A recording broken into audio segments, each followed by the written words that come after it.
حضرت یوسف علیہ السلام کو جب ان کے بھائیوں نے کنویں میں ڈال دیا تو ایک شخص جس کا نام ملک بن زر تھا، جو مدین کا باشندہ تھا، ایک قافلے کے ہموار اس کنویں کے پاس پہنچا اور اپنا ڈول کنویں میں ڈال دیا تو حضرت یوسف علیہ السلام نے اس ڈول کو پکڑ لیا اور مالک بن زر نے آپ کو کنویں میں سے نکال لیا تو آپ کے بھائیوں نے اس سے کہا کہ یہ ہمارا بھاگا ہوا غلام ہے، اگر تم اس کو خرید لو تو ہم بہت ہی سستے تمہارے ہاتھ بیچ دیں گے۔ چنانچہ ان کے بھائیوں نے صرف 20 درہم حضرت یوسف علیہ السلام کو بیچ ڈالا، مگر شرط یہ لگا دی کہ تم اس کو یہاں سے اتنی دور لے جاؤ کہ اس کی خبر بھی ہمارے سننے میں نہ آئے۔ مالک بن زر نے ان کو خرید کر مصر کے بازار کا رخ کیا اور بازار میں ان کو فروخت کرنے کا اعلان کیا۔ ان دنوں مصر کا بادشاہ دیان بن ولید مملوکی تھا اور اس نے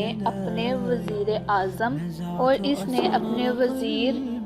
قطیفر مصری کو مصر کی حکومت اور خزانے سونپ دیے تھے اور مصر میں لوگ اس کو عزیز مصر کے خطاب سے پکارتے تھے۔ جب عزیز مصر کو معلوم ہوا کہ یہ بازار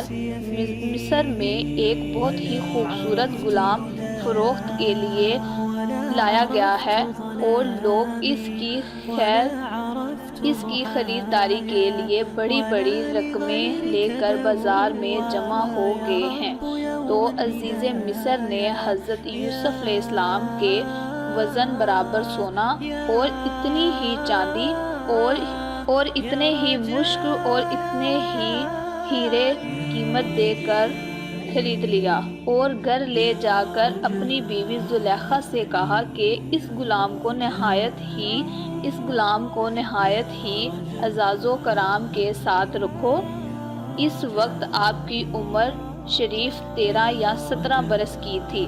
زلیخا حضرت یوسف علیہ السلام کے حسن و جمال پر فری یافتہ ہو گئی اور ایک دن خوب بناؤ سنگار کر کے تمام دروازوں کو بند کر دیا اور حضرت یوسف علیہ السلام کو تنہائی میں لبھانے لگی۔ آپ نے معاذ اللہ کہہ کر فرمایا کہ میں اپنے مولی عزیز مصر کے احسان کو فراموش کر کے ہرگز اس کے ساتھ کوئی خیانت نہیں کر سکتا۔ پھر جب خود زلیخا آپ کی طرف لپکی تو آپ بھاگ نکلے اور زلیخا نے دوڑ کر پیچھے سے آپ کا پیراہن پکڑ لیا جو پھٹ گیا اور آپ کے پیچھے پیچھے زلیخا دوڑتی ہوئی صدر دروازے پر پہنچ گئی۔ اتفاق سے ٹھیک اسی حالت میں عزیز مصر مکان میں داخل ہوا اور دونوں کو دوڑتے ہوئے دیکھ لیا تو زلیخا نے حضرت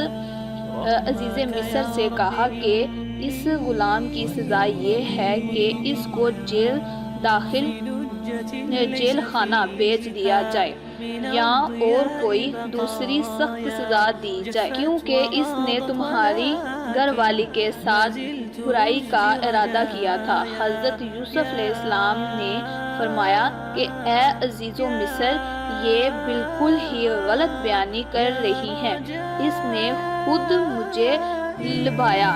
اور میں اس سے بچنے کے لیے بھاگا تو اس نے پیچھا کیا۔ عزیز مصر دونوں کا بیان سن کر حیران رہ گیا اور بولا کہ اے یوسف، میں کس طرح بھاؤ کر لوں کہ تم سچے ہو؟ تو آپ نے فرمایا کہ گھر میں 4 ماہ کا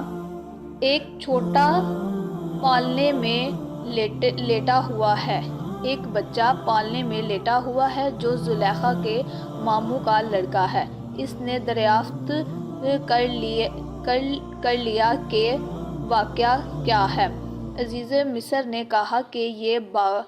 بلا 4 ماہ کا بچہ کیا جانے اور وہ کیسے بولے گا؟ تو آپ نے فرمایا کہ اللہ تعالیٰ اس کو ضرور میری بے گناہی کی شہادت دینے کی قدرت عطا فرمائے گا، کیونکہ میں بے قصور ہوں۔ چنانچہ عزیز مصر نے جب اس بچے سے پوچھا تو اس بچے نے یہ آواز بلند فرمائے زبان میں یہ کہا کہ اگر ان کا کرتا آگے سے پھٹا ہے تو عورت سچی ہے، اور انہوں نے یہ غلط کہا کہ اور اگر ان کا کرتا پیچھے سے پھٹا تو عورت جھوٹی ہے اور وہ سچے ہیں۔ بچے کی زبان سے عزیز مصر نے یہ شہادت سن کر جو دیکھا تو ان کا کرتا پیچھے سے پھٹا تھا۔ تو اس وقت عزیز مصر نے حضرت یوسف علیہ السلام کی بے گناہی کا اعلان کرتے ہوئے یہ کہا کہ بے شک یہ تم عورتوں کا چرتر ہے، بے شک تمہارا چرتر بڑا ہے۔ اے یوسف تم اس کا خیال نہ کرو، اور اے عورت تو اپنے گناہ کی معافی مانگ، بے شک خطا کاروں میں ہے۔